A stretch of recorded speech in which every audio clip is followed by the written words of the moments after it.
Hey y'all, hey, welcome to the In the Mirror podcast. It's been a minute. It's good to be back. How y'all doing? I'm Miss Niecy. Jimmy Jam. What's up, Jimmy Jam? Nothing much, baby. Glad to have you back. What? Hey. Oh Lord, it's been a minute. It's been a minute. It's been a minute. It's been about what? A month? About that. All right. Like that, yeah. So how you been? I'm hanging in here. I don't have no complaints. You been lifing? Life been doing its thing, but I refuse to let it take me on. How about that? That's right. You know what I'm saying? Life gonna life. You can't give in. You know how that go. Definitely gonna do it. So you gotta maintain, keep your head above the water. That's it. Family stuff. Took me a vacation too. Planning a couple of more. That's what's up. That's what it's gonna be. What about you? What you been up to? Man, just working, fatherhood, husbandhood. You got jobs. You know what I'm saying? Shoot, yesterday we had what? Two games yesterday. It was hot out there too, but we was out there at least about 5 hours. No shade, nowhere. Yeah, I went and got a tent. I went and got a tent before we even went out there because I knew it was gonna be hot. But we did come out victorious in both of them. Okay, so they won. Yeah, they won both of them easily. So we're gonna be in the playoffs. Look like. Okay. Well, look, we got a real, maybe possibly controversial topic today. Yeah. You know, we're gonna be chopping it up. We want y'all participation. We want to hear what you got to say about it. We want your input on the thing. Okay, we got a question for y'all. Is it possible for a person to be pro-black and have a spouse? I'm gonna say a spouse that's not black. Can a person be pro-black and have a spouse that's not black? And need to take it a step further. Can a person be a pro-black activist? And I'm just gonna put it and have a Caucasian spouse. Like how that go? How do that work? I mean, what y'all think, Jimmy? Well, let's listen to the video and where we really got this topic from. First, I want to give a shout out to My Truth, My Turn with Marlon Rice and Marta Rice. Okay. I was on their show as one of the people that was just, in the comment section. And then that's kind of where I got the topic from their show Monday night. Y'all check them guys out. They doing their thing over there. So I definitely got that from them. That topic right there was a question that I asked. And I could, it's kind of strongly. Sometimes it could be a sensitive topic, especially if you have an interracial relationship. Okay. You know what I'm saying? So but I wanna be able to just let this video play for a little bit and we can see where we've actually got where this actually came from. And then we can kind of go off of there. Bo, you go ahead and play the video if you can right now. Run it. Clark's response was. When RG3 jumps on to the hate train or to the angry train and now follows along with what we saw from Keith Olbermann, what we saw from Dave Portnoy as they poured on to Angel Reese to make her the villain in Caitlin Clark's heroic or hero story. Right. The one thing we know about RG3 is he's not having conversations at his home about what Black women have to endure in this country, about what young Black women and athletes like Angel Reese have had to deal with being on the opposite side of Caitlin Clark's rise and ascension into stardom. If you're RG3, when is the last time within your household you've had a conversation about what she's dealing with? You haven't been able to do that because in both of your marriages, you've been married to white women. You haven't had opportunities to have those conversations to educate you on what they're feeling, what Black women deal with, what they're seeing when they think of a young Angel Reese. And the whole time that he's mimicking Angel Reese and bobbing his head and moving his neck while he's doing this whole piece, his wife is in the back amening and clapping. And so to me, it's just another situation that now this young lady has to deal with. Whoa, that's a little bit deep, and I'll get into that as well. Because Bo, you can shut it down. Well, I would say this right here, to what Ryan Clark said. He do have a valid point. If you're not married to a Black woman, there is no discussions about what Black women go through. Well, you should have black family. You got a black mama, right. a black grandmama, auntie, cousin, somewhere. Right. So being that you come from a black woman, you should be able to relate in some form. But I'm gonna say that for later. So I'm gonna say that. For later. Okay. Well, But the fact that they say the wife was in the background, amen, and clapping when he was going on with the shenanigans. I mean, my man, support your man, okay? I can't really knock her for that because as a woman, period, you're supposed to support your man. But I mean, just he looked like he looks real foolish. I'm gonna just say that much. Yeah, you think so? Pretty much. Yeah. Pretty much. I mean, I'm. So the topic today is: can you be pro-black and have a white spouse? And that goes for women as well as men. Right. Can you be pro-black and have a white spouse? Right. So what do you think?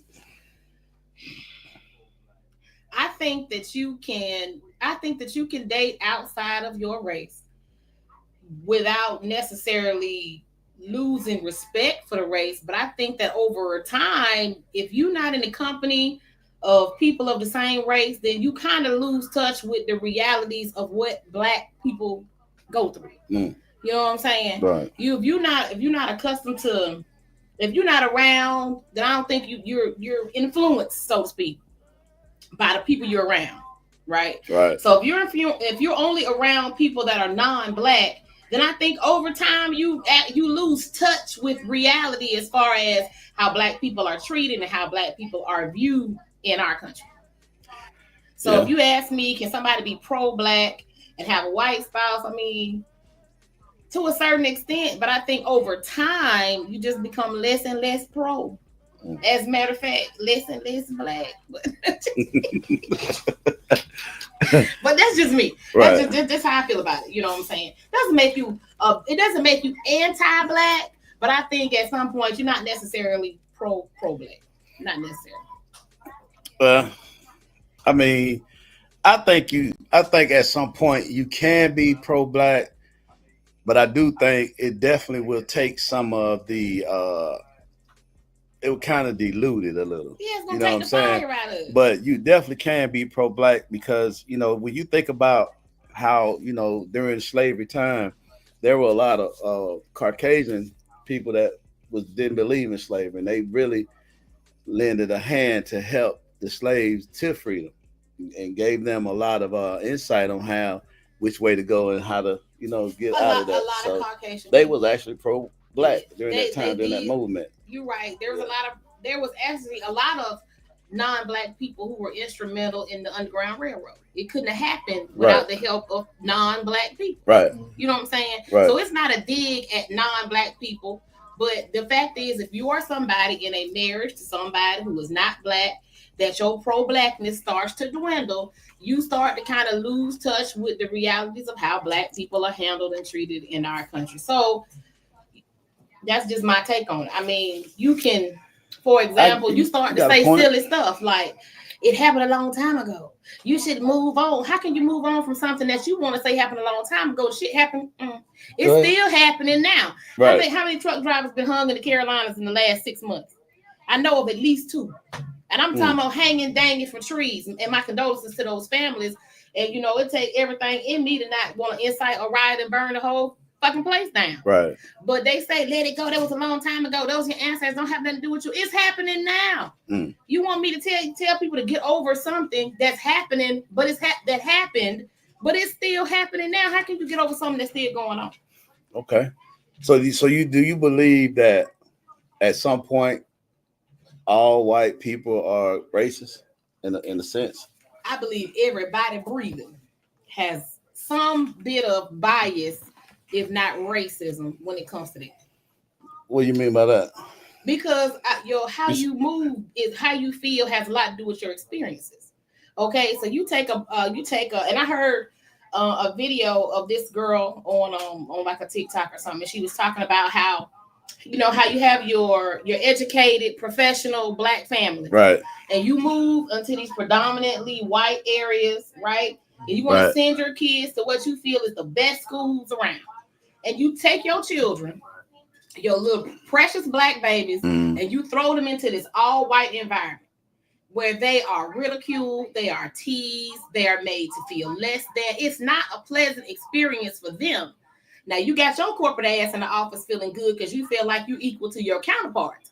But your child is suffering in school because they're being mistreated because they're not white. They are the minority. Right. And just some of these people's kids are just taught hate from home and they just bring it everywhere they go. So right. Your children suffer. You know what I'm saying? You feel as though you're being successful in your career, your accomplishments by putting your child in these places and spaces. But the children are mistreated, and that's damaging in the long run. Especially think about you got to endure this year after right. year after year. You know what I'm saying? Right. You got to, now they in the mirror, they hate what they look like. They hate where they come from. They're ashamed of right. who they are. They trying to become somebody else to please other people. And I just feel like, you know, that's a downside to that. That's a downside. We got a comment. The wifey chimed in. What's up, baby? Hey. Thanks for tuning in. But she meant to tell me she glad you're back. Oh, hey. I forgot to tell you that, but she definitely said she glad you're back. Glad to be back. All right. She said pro-black generally refers to supporting or favoring black people and their well-being, often with an emphasis on challenging racism and promoting black empowerment. It can involve actively working to advance the rights and interests of black people, both within and outside of the community. She also said we have to continue to teach our children our history because if we don't, they will creatively repeat it and beneficially to them. Now, when she said they challenging racism. So I think when you have you're a black person, supposedly pro-black, and you in a household with your white spouse and you're in white environments with white people that you don't feel the need, you're comfortable. And you think that the whole world is comfortable. And it's not. Hey, beautiful. Hey, girl. and they lose the fire about it. So me personally, I'm not going, if I know that, then I wouldn't really feel like, are you giving it everything you got? Are you rubbing elbows behind closed doors, making side deals? You know what I'm saying? I kind of would feel a type of way. But I mean, it's definitely they have a professor Jane. You ever heard the white lady? Yes, I love her. She said she made a bold statement when she said that every white person that was educated in this system is racist. Okay. Because of how the education system, how they educate us to make white people look like they are the creators superior. Of everything. They've done everything good. Right. They always talk about all the things that they've done good. Yeah. Never any negativity. Right. And they promote us. Our history started with slavery. Right. That's it's what like we've been slaves since we were born. Right. You know what I'm saying? It's like we don't have any other history besides slavery. And that's wrong. But you know, that's what's going on. Like in Florida, they want to get rid of black history altogether. Oh, now the truth is out. Y'all been telling lies. Now y'all won't talk about it no more. We won't talk about that. They talk now. People know that Christopher Columbus ain't discovered a fucking thing. Oh, now y'all won't talk about it no more. Oh, that's what we doing. Okay. Well, he discovered genocide. Yeah. He probably was one of the first ones to come up with that plan of how to put smallpox in the blankets and. Isn't that crazy? You know what I'm saying? And do what he did, but they came, they stole, raped, pillaged. And see that those type of conversations make them uncomfortable. And I get it to the extent because a lot of people that's here today, they didn't do that, but they still benefit from what their ancestors did, and they okay with it. You know, and another thing she did, she had a room full of people, and she asked, a room full of whites. How many of y'all would trade places with blacks? Yeah, how many of y'all would want to be treated the way that black people are treated in this country? Nobody raised their hand. And she said that's because y'all know it's not right. And she was 100% right. She's right. 100%. You know what I mean? I think that when if you are in a place, I don't know, I think you lose touch when you're not, you know, you kind of lose touch when you're not in communication with people like yourself. Right. You know what I'm saying? And so you kind of lose touch with the reality that, you know, you have rights. And when your rights are being violated and you know your rights are being violated as a white person, you can stand there and say, hey, buddy, no, I know my rights. But as a black person, you can't do that. I mean, you can, but you're probably not going to make it home. Right. If you do, you're going to be beat up. Yeah. It at the least, you know? So the second part to it, because, you know, a black a black activist Mm-hmm. would be a little slightly different Right. from being pro-black. Right. So, do you think it's possible for a black activist to have a white spouse? There have been black activists, and I did a little research on my own. Okay, so there have been some black activists who actually did have spouses who were Caucasian or other races, and one of them was canceled. Once it got out that their spouse was not black, it was canceled. So I think you lose steam behind that. I don't really think that as an activist you have as many people supporting your activism, right, when they know that your spouse is not black, because they feel like it's impossible for you to be giving it 100%. Right. And so it's like a pastor with intellect with no anointing. Yeah, yeah, you got a whole lot of conversation and a word in you. Right. Hey, you can find a right. word He sounds great. Right. But he ain't saying nothing. He been preaching 2 hours. Right. He it has no nothing power yet. on it. Right. It has no anointing. If you're not anointed, then there's no God there. Yeah, because and then another thing. So part of the strength of the black community is the black family. Right. Right. Definitely. And so you standing up here with your non-black family, trying to talk to me about the black family. Go sit down. Okay. There's really nothing you can say. So what about Barack and Michelle? What about him? He's half white. And she's you ever heard of the one drop rule? The what? The one drop rule. What's that? And and the Caucasian people came up with that. What is it? If you got a dab a nigga, you whole nigga. Okay. One drop. One drop. That's really a thing. I mean, I'm being funny with it, but that's really a thing. It's the one drop rule. If you have a dab of black in you, you black. Well, technically, I believe biologically that you are whatever your father is. Just the father? I mean, yeah, like the father. Like whatever your father is what you are. So if your father's Dominican and your mother's Asian, you might be both, but if it came up on the list, you probably would check Dominican, because just to be honest, melanin gonna do the most. You can't hide melanin, and so they want you to identify the way the world sees you. You get what I'm saying? I see it a little different. Well, I see it as they want to keep their race pure. Oh, that ain't happening. And blend our race to what we in different all shades. You know, I read a study that predicted that the biggest race of people by 2030. 2030 now. We in 2025. Right. So that ain't but 5 years away. And if I'm getting the years right, it was 2030 or it was a round number. Right. They predicted that the largest race of people was going to be the biracial race. It wasn't going to be white, black, Asian. The largest race of people was going to be the biracial. I can see that. And, you know, I mean, and biracial isn't just black, white. That's any two races mingled together, right? Right. So, I mean, I'm not surprised by that. Yeah. You know? But you'll be amazed. I had a couple of fellas. We were talking about this a while ago. We was trying to see who do you think has the most people in their race? Oh, who like the dominant, like the numbers? Well, right now in the United States, since I got on my Google, well, not just the United States. We're gonna come back to that. Okay, we'll come back to that. Okay, but just all of us together. Who do you think dominate in numbers? I can't name any specific group, so I'll just say melanated people. I think that there are more melanated people than any other people spread out throughout. I would say the Asians. Right. It is. They melanated people. Y'all do know that, right? Well, but they are Asians. They're Asians, but they have color. Well, that's melanin. Well, I'm just saying they have their ethnicity. Yeah. Okay. Is Asian, which they have several tribes of the Asians. They do. You like? They do. But they have the most numbers. Who do you think the least amount? Least amount numbers? In the world, right here. In the world. Caucasian people. Yes. They have the least amount.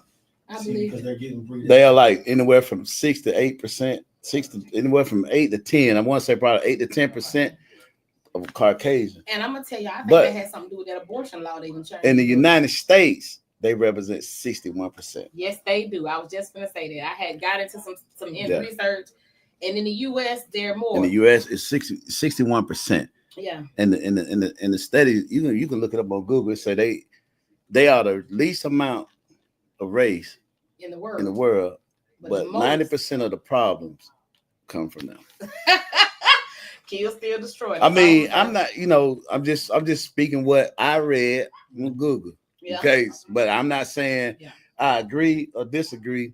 That's just what it was said that they are the lowest amount, but the 90% of the issues that the world have come from them. Now that's statistics. That's not opinion. Stereotype or opinion. That's statistics. Right. But when you cut on the TV and what they have done in the U.S. and everywhere else in the world, what they were able to do is to make Black people of color, the worst people on the planet. Right. They want to make us out to be the worst people on the planet, which is crazy. Because I think we are the most welcoming group to ever live. I think we are. I'm gonna tell you why I say that.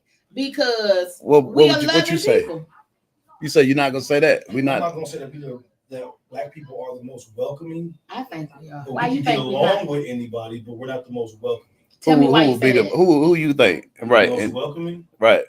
I think the most welcoming people probably are Mexicans. Man, they talk racism in their culture.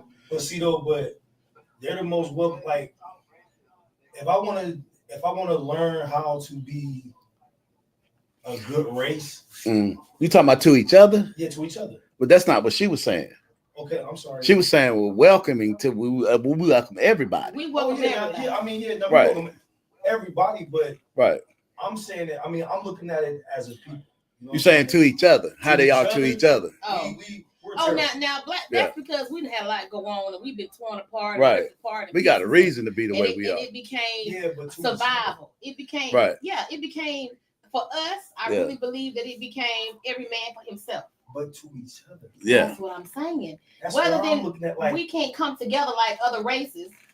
In America, especially because we've been stripped of a lot of stuff that would have kept us together, starting with our language. Right. True. Now, okay, so because we've been taught not to stick with each other. We've been taught how to look out for the master, look out for the kids. Even our women had to take care of their babies. Yeah, when they were snatching. Right. So we've been taught not to look after each other, and it just constantly just coming, going and going. Is it right? No, it's not right. But it's just it's that if we want to learn how to change and we trying to, become a more welcoming race to our people, to each other, I say look at the Mexicans. Oh, you said they set a good example of how to treat each other. They set a great example. I agree with that. I disagree. I think that they do. I disagree. Check this out. I feel very. Let me tell you something. I look at if you feel like that, then why do we have a problem at the border from them running from their own people? Okay, the government is over there. Yeah, I was about to say, but they're their people. And the drug, still their people. Have run of that country. Well, I'm just saying. Listen to the question. Listen. Okay. Exactly. So why are they running from their own culture, their own country, their own people to a foreign land who don't want them? Let me tell you why. Better opportunity. In their country, the government, our government is not the best, but it's better that their government is corrupt. Right? And in fact, the government is controlled by or in cahoots with, or so it's assumed. Let me say that. Don't try to come for me. That the cartel really runs it. You know what I'm saying? That the government is really and they are. Okay, so they are Mexicans or the Latino people, right? But they're the people, like our government is crazy, but that ain't us. You understand what I'm saying? And so this is how this works. I'm gonna leave here, and if I get across this border and I get set up, if you get across this border, you can find me, you can stay with me. We're gonna come together, we're gonna survive. Right. See, that is where Black people fall off. Right. And I get that's what Quartus is saying. Absolutely. That they set a good example of community in their How many culture. Mexicans can you find in one house? 10, 20 as many as you can fit in here. How many niggas can you find in one house? Folks fussing about get off my couch. But how long Mexicans been enslaved? They probably. I mean, no. I mean, know. How long has the Mexicans been enslaved? Now, honestly speaking, I can't know. answer that because I don't know Me neither. their history. Like So okay, how long? When has the Mexicans had their culture stripped from them? They have not. I don't know. They haven't. Okay. They have I not. can't We're say the that. I only don't know. culture So, in the U.S. who I has don't had know. our When culture. has the Mexicans had an economical system set up to keep them To hold in them back. poverty? They hold government system over there, isn't it? Yeah. But When? But I can't But say. no, but I'm just they're in saying. their home I'm just trying to break this country. down to y'all too, Right. because the media plays into that narrative. Mhm. Helps you play into that narrative that we are the worst to each other when we're not. I mean, now, We're not the worst to each I'm other. not saying that we're not the worst. We're not by far nowhere near the But what rest I'm of the saying people, is because I can keep going. Okay, After but I can go on to some other group of people besides the Mexicans. I can just put it just this simple.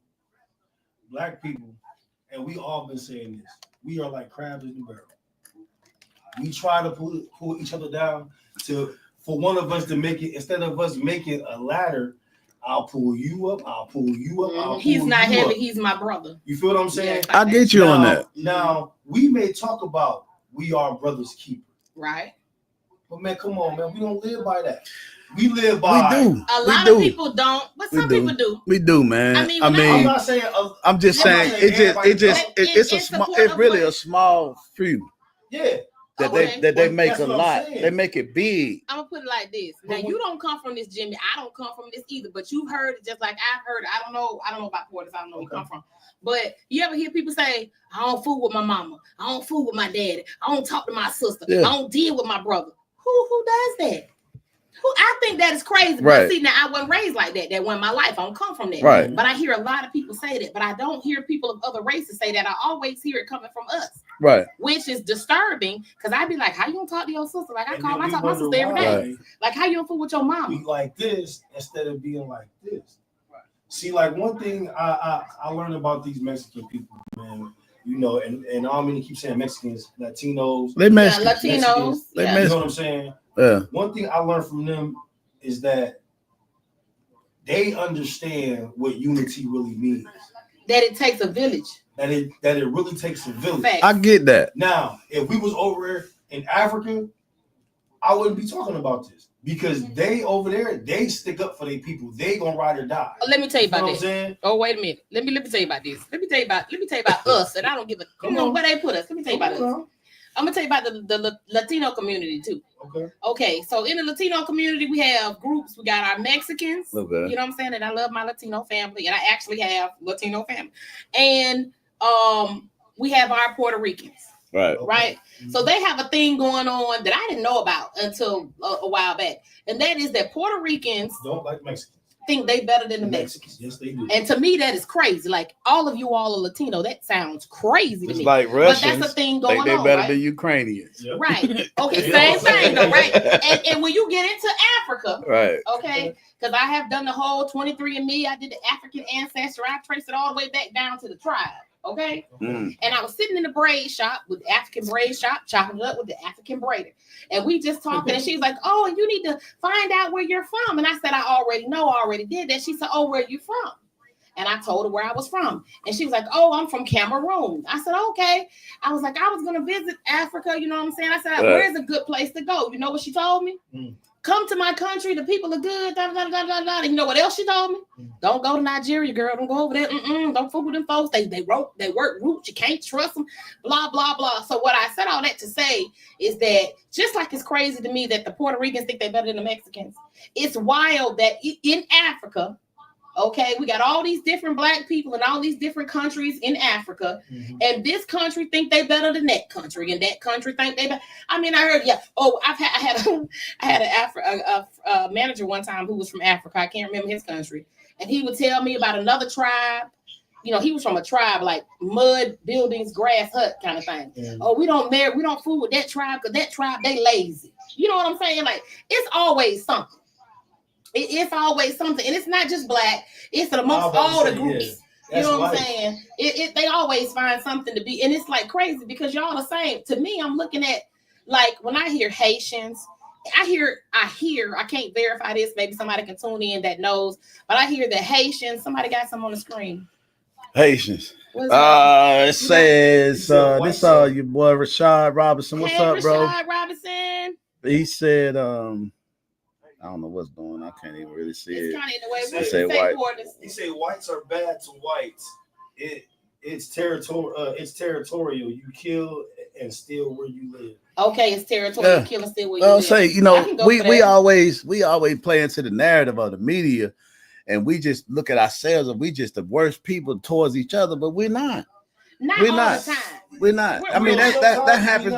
That happens with every. It does happen with every demographic. Because you got look at North Korea and South Korea. They Koreans. Yes. They just drew a line between the places. You know what I'm saying? But they hate each other. But they Koreans. Let me tell you something. The people in North Korea, they want to be saved. If you know anything about North Korea, it's like living in prison in North Korea. You see what I'm saying? So when you look at us, it's like a small amount, but they just make it so big to make us so. To where we just play into the narrative of it till we just the worst ways we can't look out for each other, but that's not true. You know why? It's not true. It's not true. And I'm listening to you, but you want to know why they do that? And you said it though.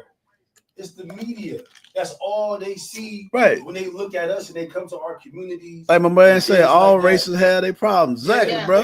Right. Exactly. And it's like though, when you do get the media and they come into our communities and all they see is trash here, niggas over here drooping, they ain't got no t-shirts on, you know what I'm saying? They just walking around looking crazy. Then you see the police got 6 of us over there on our knees, behind our back, you know what I'm saying? But that's only here in the United States. So true, but what's the most populous country in the world? Now, and I will say you know that what I'm saying, when you looking at you know what I'm saying, when you looking at the media and you looking at what they portraying us to be, that's what you're gonna really feed into, because every time you see a black neighborhood, a black community, all they showing you is the fucked up stuff. Right. They don't show you because it's the media. Right. You got to get outside the box of the media and see for what it really is, and look at it on a world platform that it's other countries and other people, races of people that really killing each other by the droves. Right. Yeah. This little stuff that we doing in the street. I'm sorry, and I mean say little. Because any life that lost is terrible. Right. But the things that we doing here in the neighborhoods are like nothing. It's nothing. It's like it's nothing. Look how many Russians that was killed in this war with other Russians. Well, you see what I'm saying? Mm-hmm. And look at ain't too far away from that though here. No, we nowhere near it, dude. Look, if you look at the people that have been died in 10 years, it didn't even matter to the people that died in this war in Russia and Ukraine in 3 years. Right. You see what I'm saying? They've lost 30,000 of people. Mm-hmm. You see what I'm saying? And that ain't even the right number. You already know it's more than that. But what I'm saying is about it's close to happening here. We close to a civil war, man. What Rashad said, he said the media just put black. It's bad. Exactly. We are not bad. Devil. That what he said. Devil cake. Not that bad. Devil cake is black. He said devil cake is black, whereas angel is white. There are so many examples of why the black people are negative. Right. They want to be us. They want us to be so bad. Now I want to say this. I want to get this out there. There is an agenda behind that. There is a reason why black people are depicted as bad and troublesome and drug dealers and drug users and women abusers and blah blah blah. I know why we're depicted that way. I want you to tell me what you think. I think it's because we are the natural people. We are the trendsetters of the world. We are what makes this world go round, and they gravitate to that. Every race in this world gravitates to what we do. Our athleticism, the way we dance, the way we rap, the way we can come up with things, how we can make peanuts into peanut butter, how we can make ice into ice cream. You know what I'm saying? Peanut butter in the toothpaste. Hey, all of that. That's what we can do, and they gravitate to that. They know what our worth is. Right. We sometimes just forget what our worth is. Some of us. Some of us. But I want y'all to know that it's programmed. That's programming. You understand what I'm saying? Yeah. When they put it out to the media, they want to program other people in other places, Mhm. not as well as black people themselves. They want to program you to believe that you're less than. They want to program you to believe that you can't do, Right. that you can't achieve anything, that you won't amount to anything, That's right. that blah, blah, blah. This is programming. You know what I'm saying? That's true. That's why they don't put out there that whole class of black people that graduated as doctors and pharmacists. That's they don't right. want to put that out there. Absolutely. You know what I'm saying? Or the young, if you are familiar with the Mensa Society. The what now? Mensa. Mensa. Mensa is like a genius society. Mm. Okay? Okay. I want you to go. I'm not even going to say it. I want people to look it up and see how many black people are in the Mensa Society.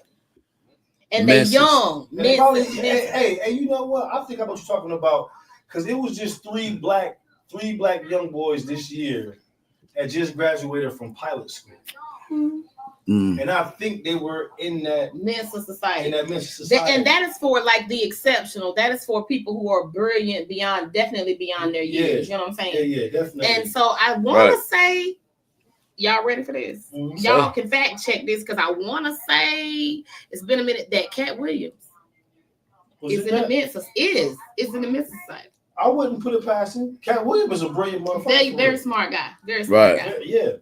Yeah. But they put us out there as something that we're not. I will definitely say that we are misrepresented in the media, most definitely. Yeah, but we definitely got issues. I mean, every group does. We definitely got right. We definitely got issues, right? But they they have people believing that every household is a single black mom. Right, it's not, and that's a lie. And when I was out there yesterday, with my son, and there was a lot of black fathers out there. But let me tell you this You know right what I'm here. saying? And it's always been within the last 20 years. That deficit has changed dramatically with the black fathers not being involved with their kids. I can say from, I'm an 80s baby, you know what I'm saying? And I know from growing up in the 90s, it was a lot of kids who ain't had their dads. I'm talking about black or white. But this is my thing. Where were the dads at? Shit, who knows? In the black community, a lot of times the dads are incarcerated. They could have been and sometimes they're rightfully incarcerated, and sometimes they're not. What I'm saying? Because the drug epidemic, a lot of the drug epidemic was real big back in the 90s. You know what I'm saying? Well, it really hit in the 80s. It really hit in the 80s, right along with HIV. That took a lot of other people out. Right. So you can look at it and say like the 90s, 80s, 90s was like real messed up or whatever. I actually love the 90s. Home. But I can say from the 2010s, in the early 2000s, the 2010s up, and man, fathers been there. I gotta give it up to them. Black fathers at that young, black fathers at that. I could just say, you know what I'm saying, from my perspective and what I see a lot of black fathers still involved. I see a lot. But the media don't push that. Oh, no. You know what I'm saying? They want to make, like I've been saying. I can say the generation, not mean to cut you off. Go ahead. The generation coming behind us, they're really tallying off. Oh, yeah. They're really tallying off. I will say our generation, I was a single dad. When I was out there, when I was coming up, bringing my son, it was a lot of fathers. Right. It's still the day. To the day. Like I saw yesterday. Our generation, the one started because, think about we was growing up in the 80s. Right. And stuff like that. We did see a lot of kids. Right. Didn't have they both parents. So we've seen some. So I can say that your generation started that trend, like really being there again for their kids. Exactly. I say like within the late 90s, early 2000s, right? I'm gonna say early 2000s. Well, it really. I mean, a lot of people don't want to talk about. We were really still, actively involved with our children, even through slavery. Yeah.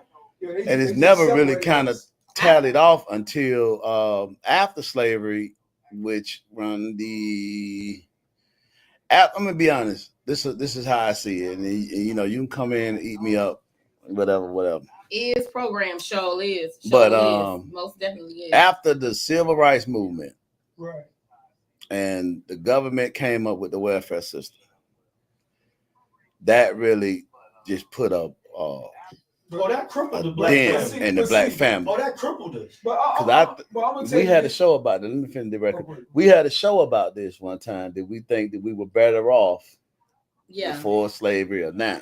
Before segregation. Before segregation. Right. I'm sorry. Mhm. Before segregation or Right. now? Segregation was the worst thing we could. That movement was the worst thing we could have ever got involved in. Integration. Integration. Yeah. I'm I also, heard Dick Gregory. I was listening. That's the worst thing for us. Bless Dick Gregory, who's gone now. But you know, he was unapologetically black. You understand what I'm saying? If you're familiar with who Dick Gregory was. Right. And if it came up, it came out. And he didn't care about your feelings. He just gave it to you raw and uncut, right? Right. And one of the things that I heard him say in the interview was that the worst thing that ever happened to black folks was integration. Yeah. It wasn't segregation. Right. It was integration. It was. And when he started talking, he was 100% like, agree. I understood where he was coming from because Right. when all we had was us, Right. We should have kept it. we did better. We did better. And we should've Because kept it. as soon as they opened up the door for black people to go, and y'all, when I look at this now, I'm like, that was stupid. But when they opened up the Right. door for black people to integrate, it was like you can come in, but you can't come in. So you went Come from, in, but sit back down. right. So you went from walking in the front door of this black man's shoe shop, Right. right, coming in the front door, Mhm. to them telling you we'll accept you over here, but you got to come in the back door. And not only do you have to come in the back door, you're gonna sit in the back as long as it takes me to wait on everybody else first Right. before Then I I'll come get to you. Yeah. Right. And they accepted that. That is upsetting to me when I think about it. Well, I'm gonna go this is where the term go where you celebrate it, not where you tolerate it. Right. You Absolutely. get what I'm saying? Yeah. let me say this right here. I'm gonna tell you one thing, Mr. Black community. The Vietnam War, we had a lot of young black men went to the Vietnam War. Mm-hmm. A lot of them guys came back on drugs and stuff. Mm-hmm. So they wasn't in the mindset to come back and be a family man. They went straight to the streets. So that's why you had a lot of black single parents, even in the 70s. I was think a lot of raising that their had to kids do with mental Mental, health. right. Right. with them coming back from the Vietnam War. You know, There was a lot of Vietnam drugs War in lasted Vietnam. from like 65 to 1974, I believe. So is that the thing? It was 9 exactly. So you got to look at when they came back. Mm-hmm. Drugs was really popping back then. You know, heroin was a Well, a lot of Destroyed. drugs came from Vietnam. Right. They had a lot of drugs. Right. A lot of them got So, hooked but- on drugs in Vietnam. right. So They was already junkies when they came back. right, they Right. became junkies over there. So Right. they It's the came movie back. Dead Presidents. Right. Yeah. Right. Presidents. Yeah. That was a big Full that was Metal a big Jacket. issue. Frank Lucas movie. Oh, yeah. Frank Lucas. the Where you American get the dope Gangsters. from? Yeah, Right. there Vietnam. was so many, Right. black men, young black men went over there. So when they Yeah. came back, they couldn't cope Yeah, with they was society. stupid. I can see They that. couldn't cope. So Right. that hurt us too. And that's, you know what, that's also part of the government, because even today Right. they're fighting for, like, you don't take care of the veterans.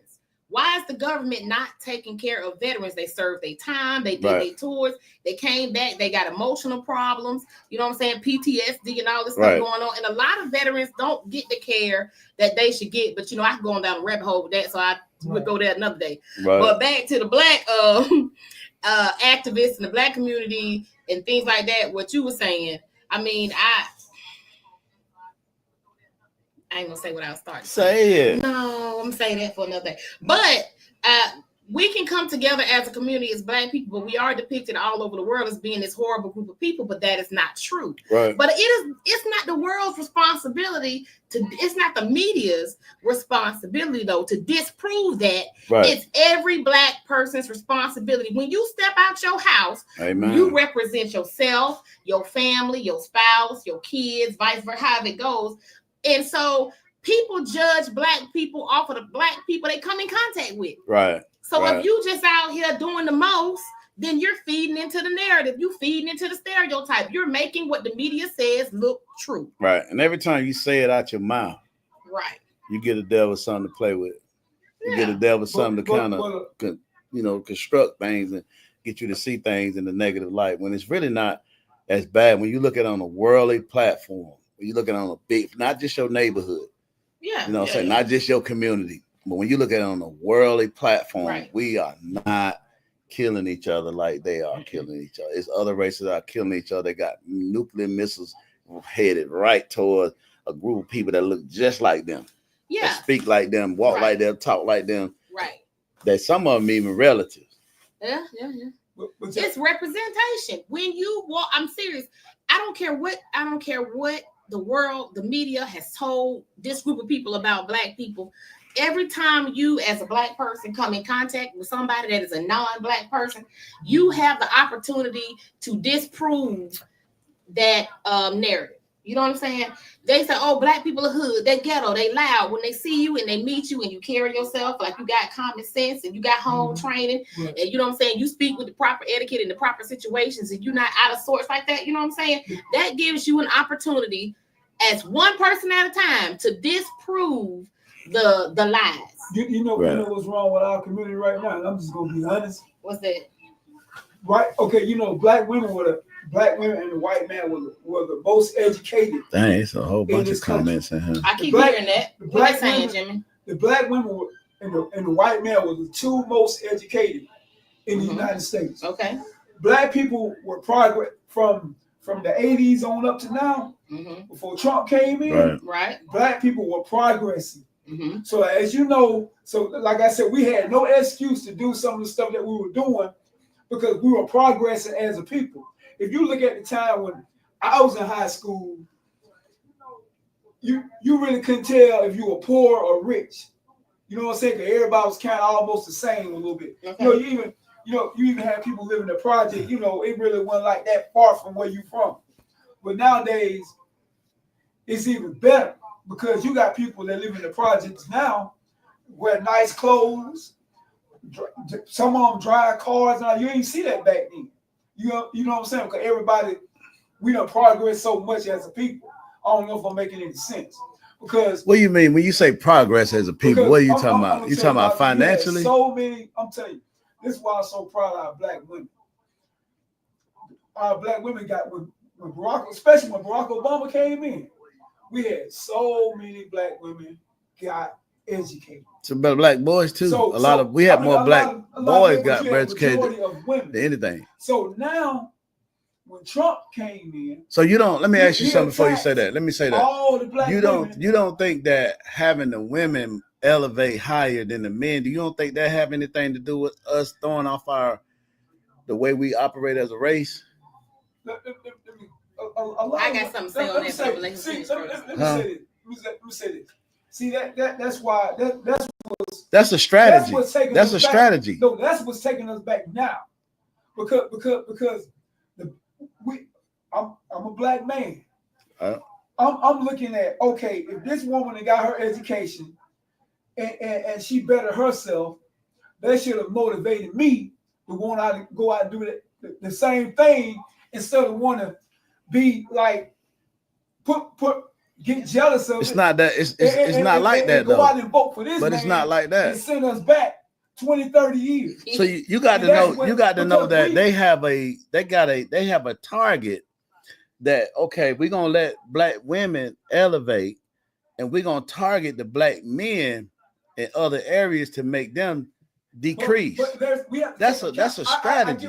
We have to take accountability of what we do. I get it. Men. Right. See, because if we keep blaming the so-called system, we never gonna progress in nothing. The women did it. I'm telling you, when Barack Obama came in office, he opened up people always this is what really pisses me off. They always say Barack Obama didn't do anything. Yes, he did. He opened up a lot of doors so we can get education, so we elevate ourselves.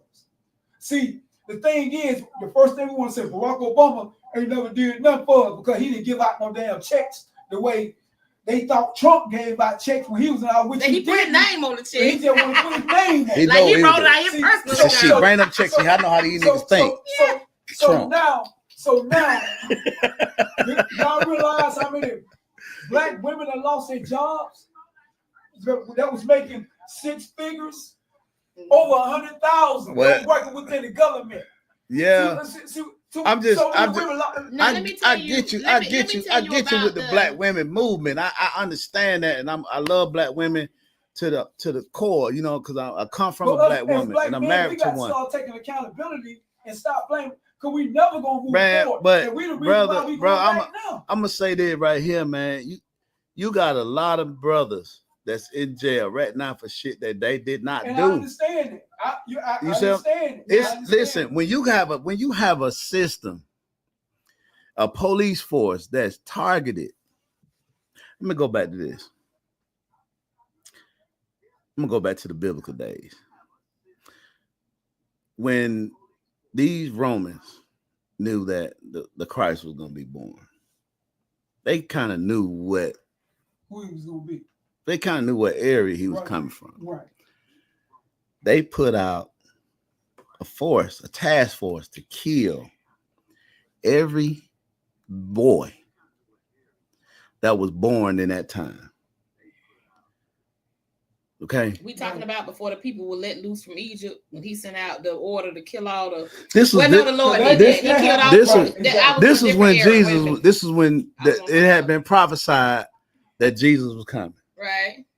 Okay. Right. And they knew why Jesus was coming. They knew why Jesus was coming. Right. To free their people, his people, right, of this mentality that they were in. Right. To not understand that, who they were. Mm-hmm. They put a task out, the Pharaoh, to kill every baby that's from those tribes, because they knew. Mm-hmm. See, one thing about our oppressors, they know more about us than we do.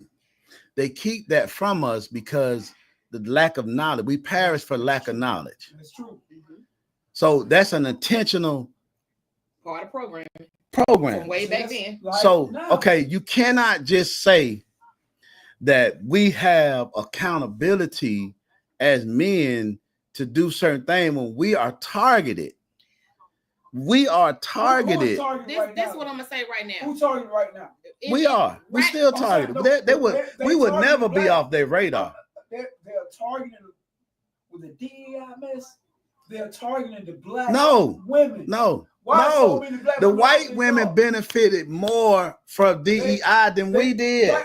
Because our black women earned their position. No, they're not targeting black women, bro. Right? Yeah. They know that. Listen, they know they elevated. They the one elevated the black women to be able to be the breadwinners because they know they throw off the dynamics of the house, of the family. Now let me speak on that real quick. I'm gonna say this. We just had a 2025 graduating class just graduated, right? Mm-hmm. There was black boys, black girls. Right. From here, you choose your path. Right. You can go home, sit down, go get you a job at Circle K if that's what you want to do. Right. You can go into the military, make it a career, or just do 3-4 years, get your little VA benefits, and get out. It's a choice. Right. Or you can choose to go to school after when you got your money to pay for the school, or you can just choose to go straight from school into college, whether it be a technical school or a 4-year, right? Right. So when I hear about women are the most educated group, I don't think that that's because somebody held down the black man. I think that's because women chose. Amen. They chose to educate themselves. Thank you. And now and black men didn't. Thank you. And that's how they did a study. They did a study in the school system. So if I stand next to they did a study in the school system. Okay. Make it good, Jimmy. Make it good. They had 4 kids at a table. Mm-hmm. A black boy, black girl, white boy, white girl. Mm-hmm. They saw that the teacher targeted the black boy more than she targeted any other kids. I can believe it. Anything that he did, it was a problem.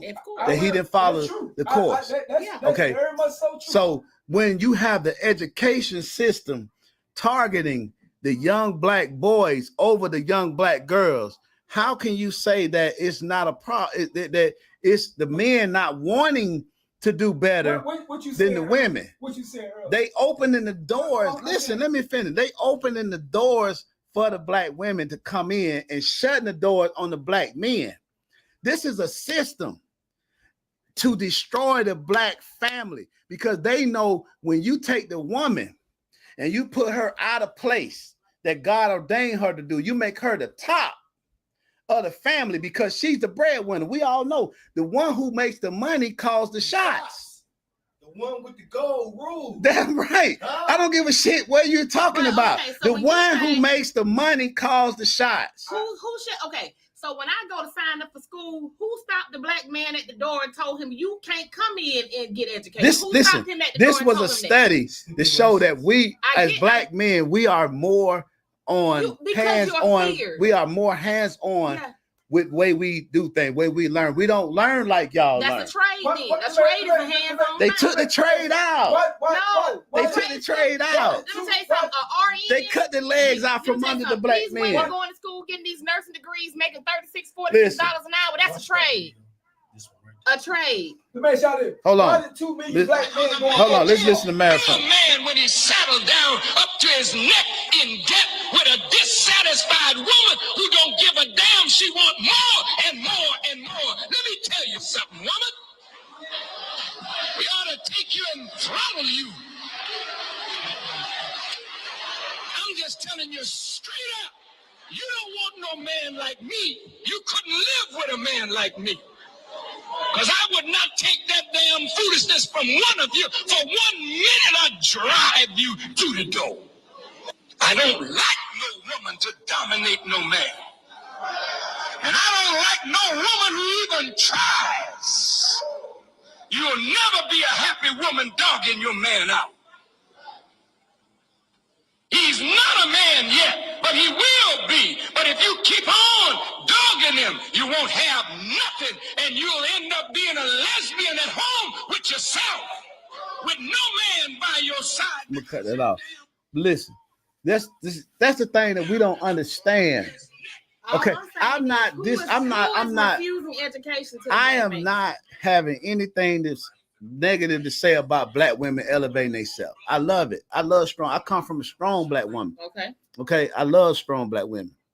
I respect strong black women. I'm just asking. But what the problem I have with a lot of women that's strong black like that has that they look to us as that they look to certain men like we chose this life. It's like we're not being attacked by the system, constantly being attacked. And the fact that you looking at us like you not choosing to do better, and the white man is over here is putting it on us to where we can't do better. Who we have on our team? That's what I'm Who we have on our team? We made that choice.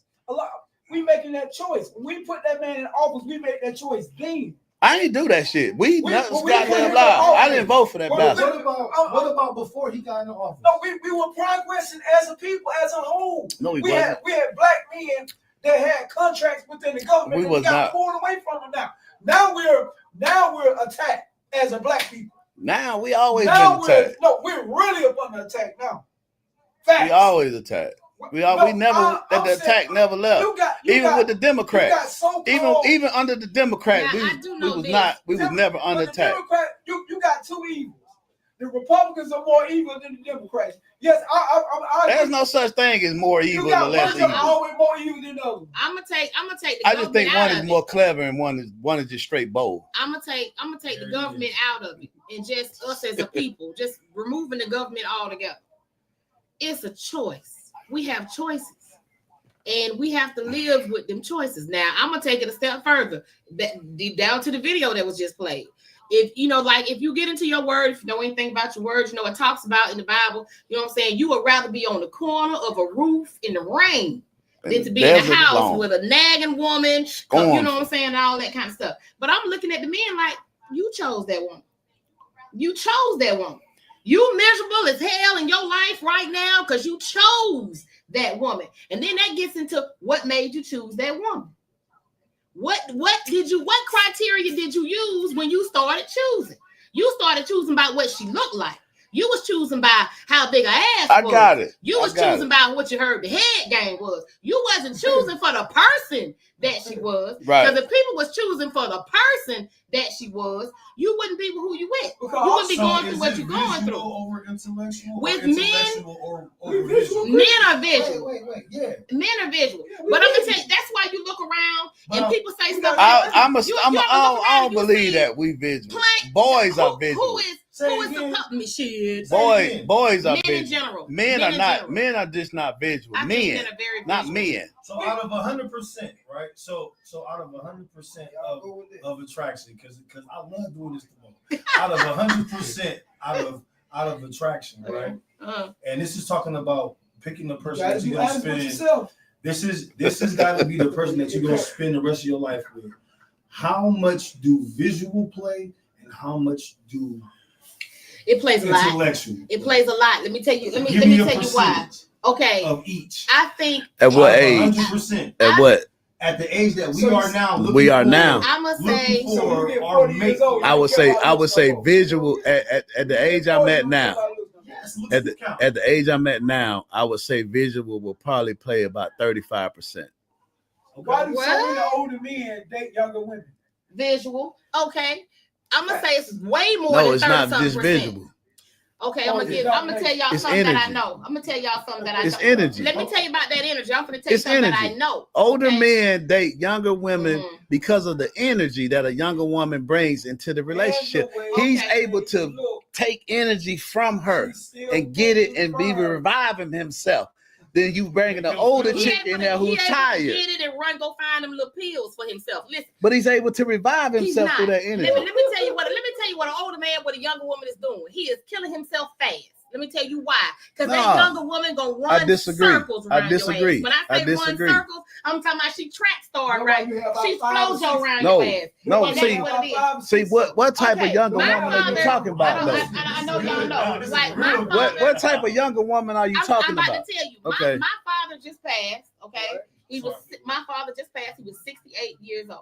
Right. His wife was 32. I'm gonna let y'all do the math on that. Well, you know, so everybody like, shoot your daddy doing something. My daddy gonna wear himself out trying to keep up with the damn girl because he can't. So what my daddy did was he was going above and beyond and out of his way trying to please somebody that it was impossible to please. But what type of woman was she? What type of woman was she? No, that's not true. A man's job pleasing the woman will never be done. That's not true. No, that's absolutely. I just don't think no man can please any woman. I just don't think. Listen, that's not true, y'all. Who taught y'all that?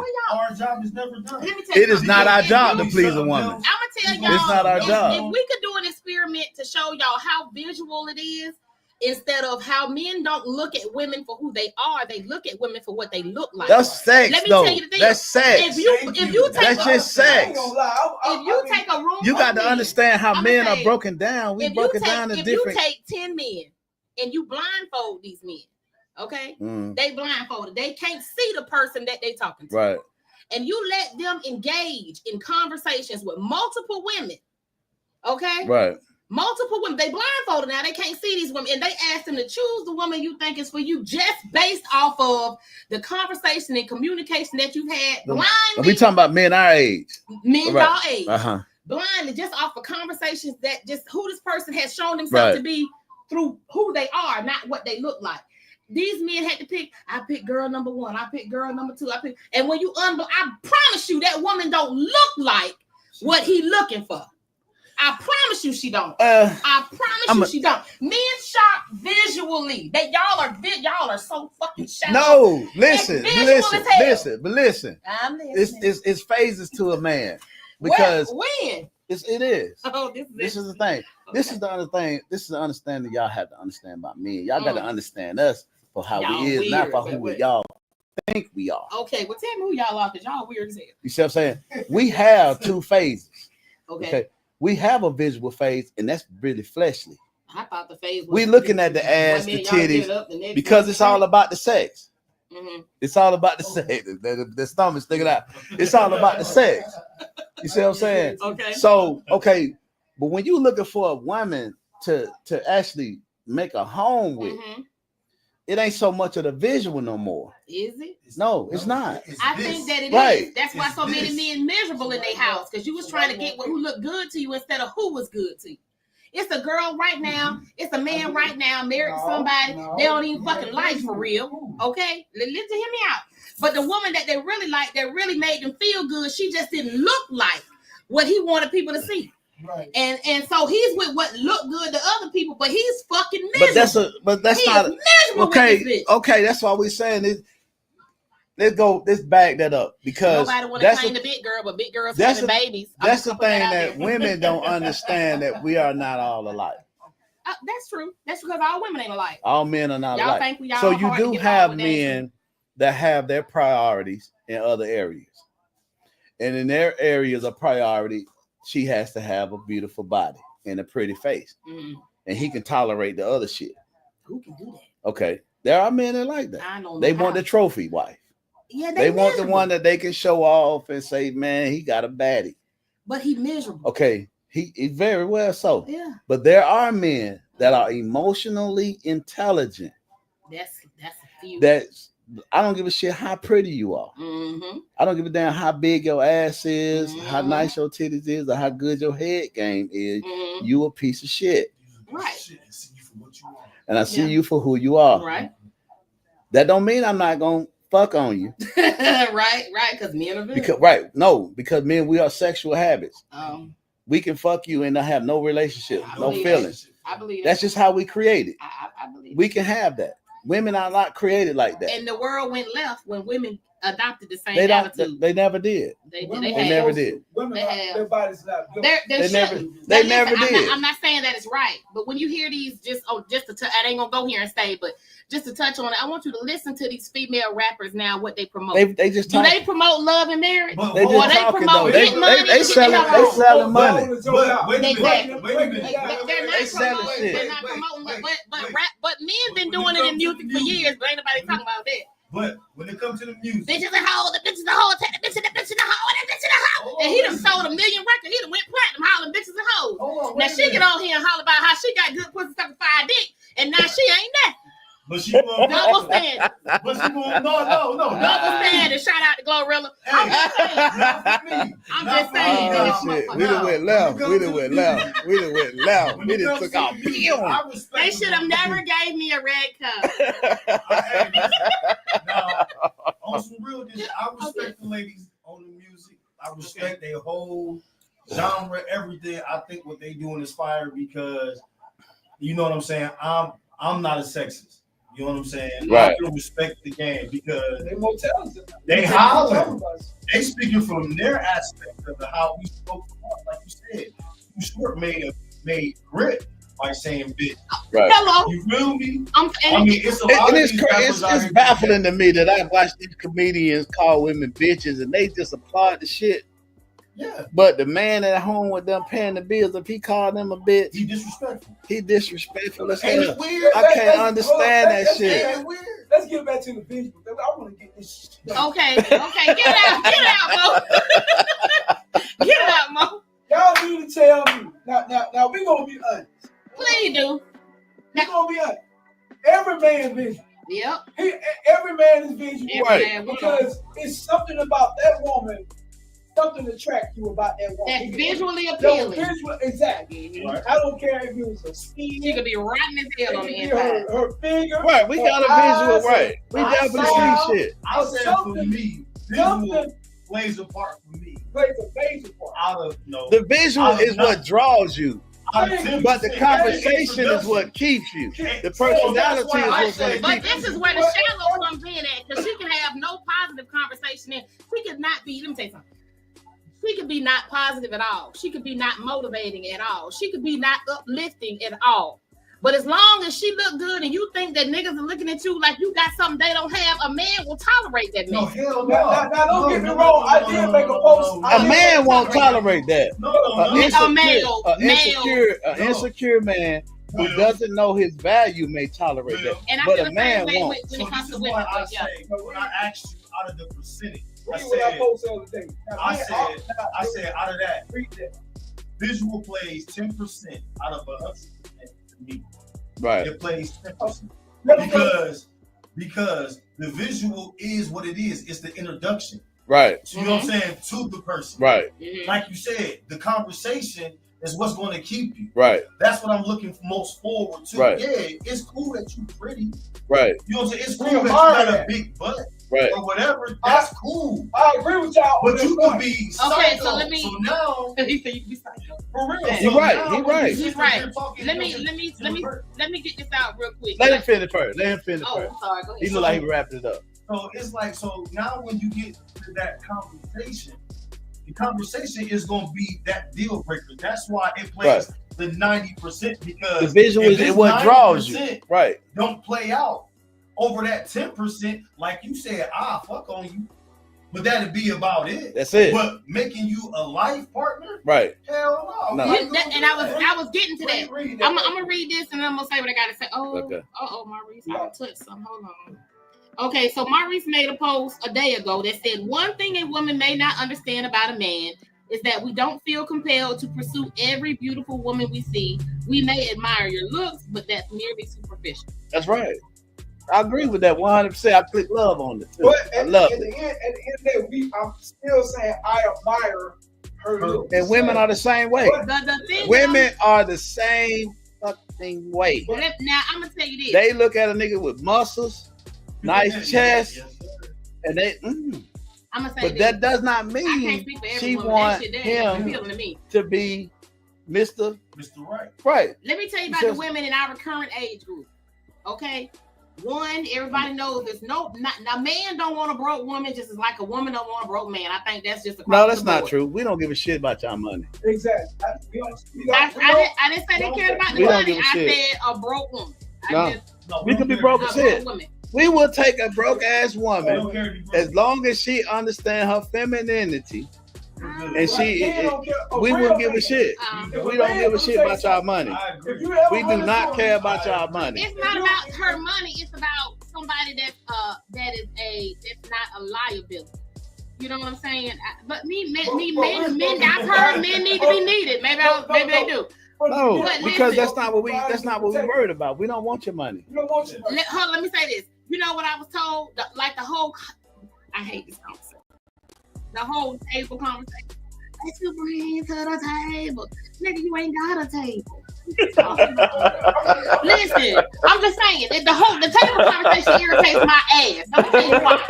Because listen real quick. Because it's always the nigga without a table talking about the fuck you bring to the table. Nigga, you don't have a table. Nobody wants you to bring something to the table. It's like what? So when you say you don't care about the money, it's not about caring about her money. It's just about, most people, what I'm saying? Now men are supposed to be providers and protectors, right? And so a man who's a true provider really isn't concerned with financially with what you bring to the table. But there are a lot of men out here, let's just call it what it is. Majority of the people are They're working class man. people, and 2 incomes is better than 1. It just is what it is. I'm gonna say this right here. If a man tell you what you bring to the table, tell you what's going on with that man. So I don't even participate because I think that is the craziest conversation in the world. I'm gonna play a video about it. Because one thing I've heard something that made sense. It said the man. Wait. Hell no, Mo. A real man don't care what a woman. Exactly, and they say the man with money ain't asking what you bring to the table. Exactly. The man that's seeking help want to know what you bringing to the table, though. I need you to bring something. Yeah, Exactly. And that's what I need when I said. I need you to bring something to the table, but it's just not categorized by your money. Well, that's what I mean when I said men. Just like a woman doesn't want, he don't got to be no $1 million man, but have something. You know what I'm saying? Because if you're a woman dealing with a man who has nothing to bring to the relationship, he is a liability. He's not an asset. I don't want nobody to be a liability. You don't have to make more money than me or make less money. How much money we make don't even matter. But if I call you and say I need some lunch money, then damn, have $10. You understand what I'm saying? You ain't got to be no $1 million nigga. But if I need gas today, I would like to be able to say you can cash at me $10, $15 so I can get home. And vice versa. It ain't a one-way street. You know what I'm saying? Right. I'm saying, but a woman ain't got to make 6 figures. No, she don't. And a man don't have to do it either. Right. Because I'm gonna tell you something. I'm gonna tell y'all something. Y'all might think I'm playing, but you can have a man standing here. He's standing in front of a new Bentley. He in a Maybach. I'm gonna take it there. He's standing here. He in a Maybach. He got a pocket full of money. He in a nice home. He got a good job. He makes. You know what I'm saying? And then you got this dude over here who works for Burger King. He's making about $400 every 2 weeks. I said every 2. Okay, but that man right there, the man that making $400 every 2 weeks, if he take his $400 check home every 2 weeks, and he say, "Look, I can pay." I want to play somewhere you get through. Okay. And see how you react to it. Okay, I can, you know, I got the cable bill money this week, and me and you gonna go out to eat tonight, and we gonna come back home. I'm gonna go to the grocery store with you. We're gonna do whatever. Versus the man who has all the money in the world, 5 cars in the driveway. Your car done stop running. You catching a bus and you getting on Uber. This nigga got 5 cars. Let me say this right here. Who's the better man? Who is the man for you? The man with the $400 check every 2 weeks. Exactly. Because it's about how you treat me. Right. It ain't about because you have all the money in the world, 10 cars and all that shit don't do me no good. That's your shit. That ain't mine. I'm not benefiting from that. A man that So should a man look at that? Like, He can. Because I don't think anybody I don't want nobody to latch on to me that is not an asset. When you don't bring something, then baby, keep going. Right. I'm not her. That's how, Let me right. tell you something. A man that let me tell you something. That's why I If a man value the really man with likes the a woman- $400 check every 2 weeks If a over the man- nigga with everything that won't do nothing. If a man really likes a woman, he gonna go above and beyond. Say it again, Maurice. He's gonna go above and beyond. Okay. If he really likes you, a man, Church is over. when you really don't care about a woman, you're not gonna break your neck for her.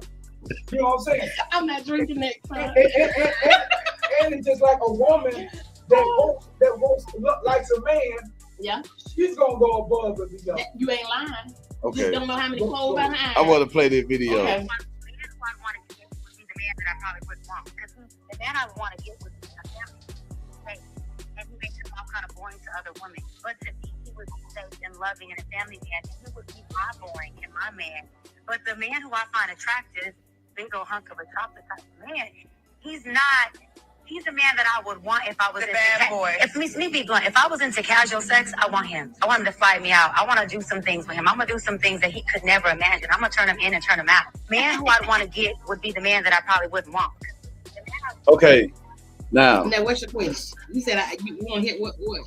I want you to respond to what she said as a woman, Okay. because she actually said what we think as men, Visually, just like we were Okay. saying. what I get. We will fuck on her, Mm-hmm. but that's not who we want as a wife. Right. And with women, it's about how you get treated. Okay.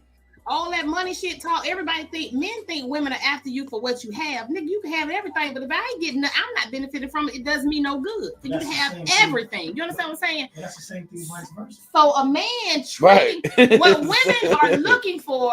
But see, what holds a woman is how you treat her. You understand Right. what I'm saying? Definitely. A man will tolerate a woman who looks good but doesn't necessarily treat him well, but he'll do that Not a because she looks man. good. Not a man. A though. male. Not a man. I'm just saying. Not a man. But women, That's a lie. I know somebody right now. I A man ain't gonna tolerate no motherfucking woman I know treating somebody bad. right now. Okay. And you know, she's dealing with a dude and he had himself together. You know what I'm saying? I He think might have had himself on the outside together, but inside he was fucked up. He was. If he dealt with a woman treating him bad. No, she wasn't treating him bad. That's what I'm saying.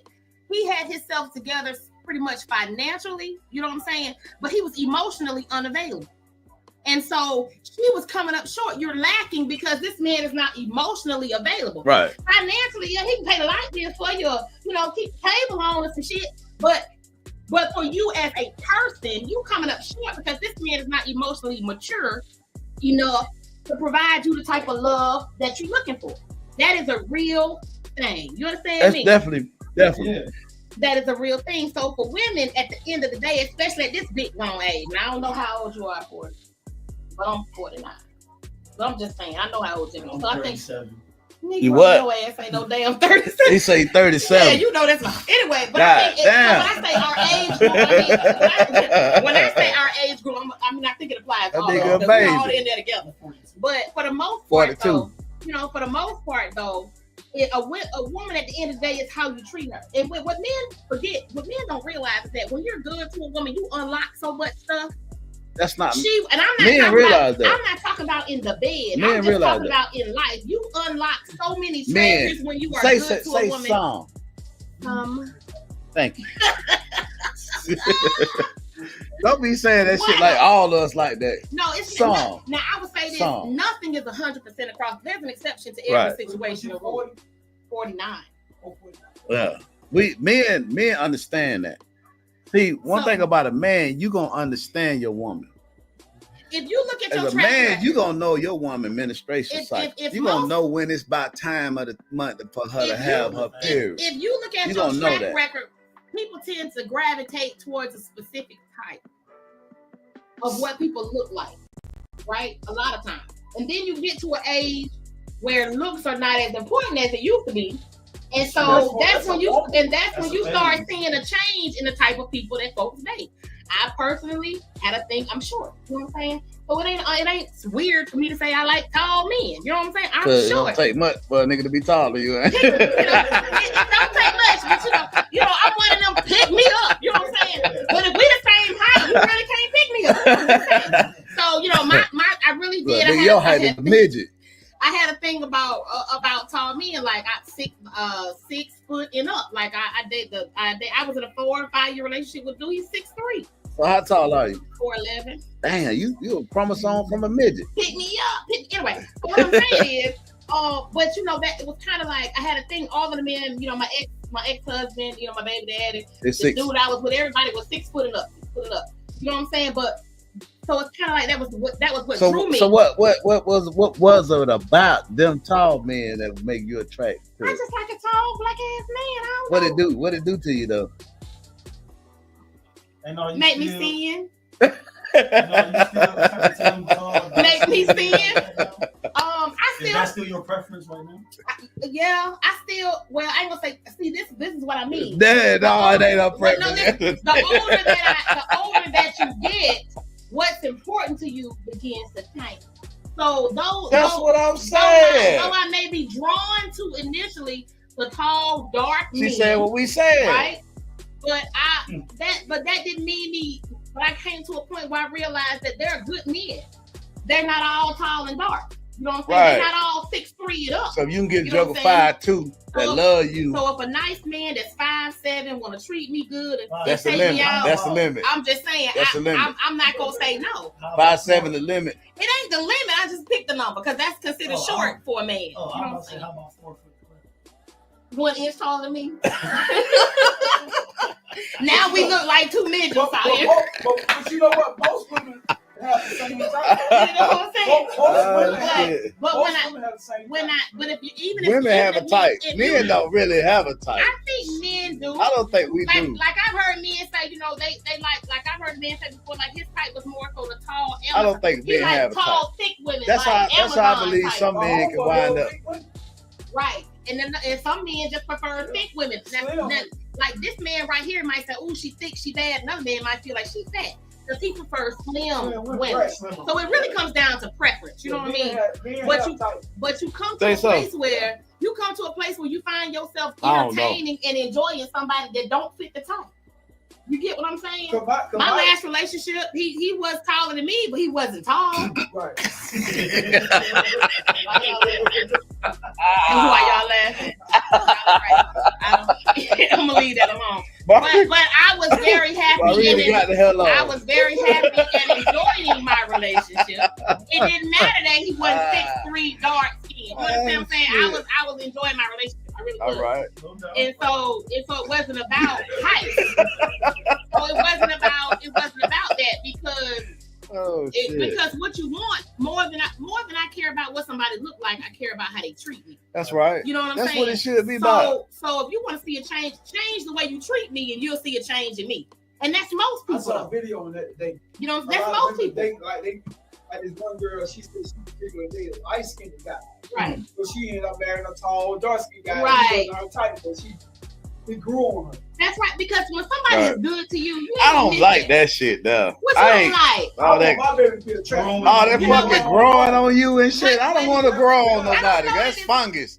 I don't want to fucking grow. You trying to get right. Fuck that. So that goes back to what I said before.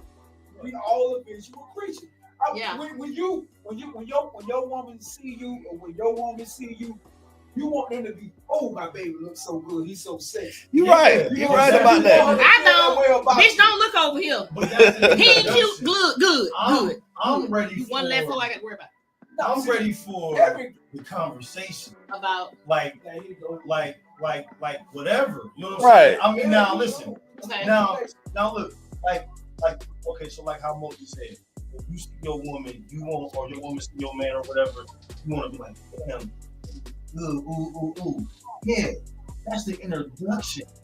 You know what I'm saying? Because yeah, you can look, Yeah. ooh wee. You know what I'm saying? Mhm. But then when I get to you, all you got going for you was just the looks. Exactly. It's I like a wanna car with no talk to motor. you. It's like food with no flavor. You be like, you know what want I'm it, it look good, then you start eating like this shit on This the shit taste bland good. as I don't hell. want this. Shit bland as a I'm saying, motherfucker. right. But Then it makes you push that shit away. But you still gonna go out and get one till you find that one that you're attracted to and she intellectual. Okay, so just like So Jimmy you're not said. gonna go and pick that So woman just like that you're Jimmy not said. attracted to just because she's So- intellectual. Hold on, listen. Just like Jimmy said, she'd be one that I may fuck on, but she won't be one that I'm taking home I with mine. get that, but you hear what I just said. No, I'm listening. I said you gonna search Hell until you yeah, I'm find gonna that search. one that you're attracted to. You and absolutely she's right. intellectual. Yeah, you need a happy medium. I go with that. Right. Because you know it's hard to be with somebody that you don't have some type of attraction. Right, because you wanna wake like I up. said, 10%. Because think about this right here. Like I told Mo, a lot of the women that you find gorgeously attractive, guess what they got going on? Other dude. No, not just other dudes. I'm talking about with themselves. What they got going on? They got makeup on, Nah, so they hide in the imperfections. You feel what I'm saying? They're high in imperfection. Well, So you She gotta are. take Yes, it sir. off. So Yes, you sir. gotta take it off at And some point, then, don't you? okay, so then would you be that attracted to that person when that makeup is off and you see them for what they really No, are? I ain't talking about. I'm talking about that Oh. one. Well, I ain't talking about. I mean, Man, listen, I mean, I'm I'ma say saying, this. let's say you Some got women- attracted to a woman that was beautiful. uh-huh. She got the weave or the wig on or whatever. She got the makeup popping off. You know That's what you attracted to. No, Let me say this. I just did. Am I lying, Jim? No, you're not lying. Am You're I not. lying? You're not lying. I So- don't even like You're not makeup like that. So, You're not You're not lying. lying. wait But a I'ma minute, say- though. Wait a okay. minute. So if that's what you are attracted to, Mm-hmm. tomorrow morning when you wake up in the morning and that's not there, what are you gonna do then? Right. Now I would say this, of course, you ain't wrong. You ain't wrong. Most women You ain't wrong. don't want makeup. But I'm gonna say Right. this: everybody that's wearing makeup isn't hiding something. Like I'm not saying that. Some women wear makeup just because they like it. It's an enhancer, Right. and It's there's right. that's pretty Right. without But- it. But They somehow, back But to the ones Now- you talking about, Now, right. I'm gonna tell you, like, I Makeup I edifies. got It fuss makes her that. look I got fuss better that than what she because really do. I personally, I can't speak to everybody. I'm gonna say me. I personally kind of got fussed at, and I was told, "Oh, you want to put on clothes and look like something." You know what I'm saying? When you go other places, but you see me and you don't give a damn. And I'm just like, bitch, I gotta accept you the way you are. So you gonna have to take me the way I So am. you got- Well, y'all say that y'all don't really care about what a man look, long as he can Who said protect and provide. That's not true. Wait a minute, That man. is Come true. on. Tell it. God See, damn. women- I thought I that mean, was the whole I purpose mean, of having a man to protect Let me tell you something. and provide. You just Protect- said, hey, give a whole skill. Protect and provide and safety is necessary qualities. It is. But just like a man want to look at her and say, yeah, Y'all you know, want to look yeah, too. women want to feel that way too. I got said, You know what I'm they saying? visual too. It goes back to Say- it's not just a Maurice, I'm man. to a church. I ain't lying. It's not just a man Maurice visual. supposed to. Women are visual You see what too. this man just said? They are. This man just said that a woman wants to feel wanted. Definitely. Over Okay, everything. now, Over okay, over everything. okay, now Okay. a man wants to feel appreciated. Exactly. Over everything. What a button that You feel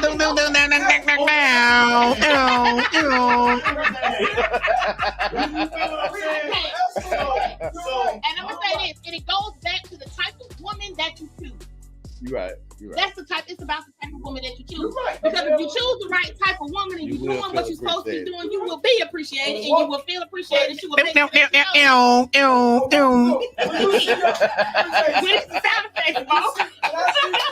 When you see your woman, every time you see her, she walk in the house, she laying in the bed, you want to jump on her. You want to get on that. Not just get on her and Let me I'm tell you, gonna tell you I really believe the some of the best thing I healthiest have. relationships there are. If you know what? Some of the healthiest relationships romantically, I think, Right. are the relationships where the people shower together. Y'all ever been in that kind of relationship? Yeah. Mhm. Where it's like, baby, we can take a bath. Yeah. You know what I'm saying? And it's kind of like, nigga, I know you didn't just take a bath without me. Damn, I ain't never been in that. That's totally. You never had nobody like It is. That's totally. It ain't that you in the shower every time doing your freaky niggas. We in here together. I'm gonna wash your bag. You gonna wash my bag. I was married. That is some of the most healthy relationships like that. That's what a woman calls total intimacy. Yeah. When you go into a space where it's just mainly just for one, and you combine two, that's why you start seeing these things being made bigger now, because that's the intimacy. I thought it was so funny. Told like about 8-9 people could be in there. Listen, my mama and my stepdaddy been together. My daughter 32. They've been together 31 years, and it's funny because my stepdaddy, when he get ready to go to bed, he don't ask my mama that. He just cut the TV off and said, "Time to go to bed." So she be like, "I ain't ready to go to bed." He said, "We're going to bed." You know what I'm saying? Like, in other words, we're going together. You understand what I'm saying? Ain't no me without you. You like Right, that? That's it. I'm saying it says that like he just said, women want to be what? Want it. I ain't goddamn ready to go to bed. I want to go. I ain't ready to go to bed. I mean, you don't have to go to bed. In other words, we're gonna go get in the bed together. Now, we may not go to sleep. One person might go to sleep. The other person. In the room. Hey, What I'm saying, like, one person might go to sleep. The other person might just watch TV. But we're what? We together. You understand what I'm saying? I'm in here while you. Not I'm in here and you in there all the time. Well, we're here together, but we ain't together. All right. And people are entitled to their personal space. We got to wrap this up. So we can go on forever about this. Hello. Take it on out, Jimmy. You got it. So, in conclusion, yes, to all we've talked about, we done went left, right, up, down, north, south, east, west. If you are an activist with a spouse that is not black, people probably would not take you serious. Come on. Hey, that's my final word on that. I just think that it takes a little bit off of the movement, a little bit of force, a little bit of strength, a little bit of seriousness. The grit off of it. I mean, but I definitely think that you can be pro-black, and you can be somewhat an activist. But it's just like, just like somebody coaching football that never played. You know what I'm saying? Yeah. How you going to tell us what to do when you ain't even in the fighting? But there are some coaches that were not great players that are great coaches. You know what I'm saying? Yeah. So, I mean, to each his own. True. But, I just really, really feel like that to be pro-black, you definitely can. The only question is the activist. I think if you're an activist, that people, the group of people that follow you will be less than it would have been had they see you as with a black spouse. Because to be an activist, you're for the community and in the black family. And so to see you and your family not black, it kind of takes away from the point you're trying to make. So, I mean, it can be done, but the following, I don't feel will be as strong. Right. So, in conclusion, to next time, we're going to leave y'all with those thoughts. Most definitely. We thank y'all for tuning in. We thank y'all for your comments, your interaction. If you're catching this now and you didn't get to see the whole show, run it back, watch it, because it was definitely entertaining. And we definitely need y'all to like, subscribe, comment, to Bo Network, share. Yes, the Bo Network. Definitely that. I appreciate everybody for tuning in. Another great show. The Bo Network, y'all check us out. Big Cap Podcast, In the Mirror Podcast. We got big things coming soon, man. Appreciate everybody. Make sure y'all like, subscribe to the channels. Big Cap, In the Mirror, Bo Network, Preserve Visuals. We all over the place. Like I said, we got something special coming for y'all. And we gotta give a shout out to the new studio coming. Okay. Bass Hit Studios. Hey. In the making. You know what I'm saying? We definitely getting that. We building that as we speak right now. So later on in the future, we definitely will have opportunities for other people to come and do their podcast with us and put it down, how we put it down, and be a part of the Bo Network family, baby. Come on. All right, y'all. Appreciate everybody, y'all. Next time.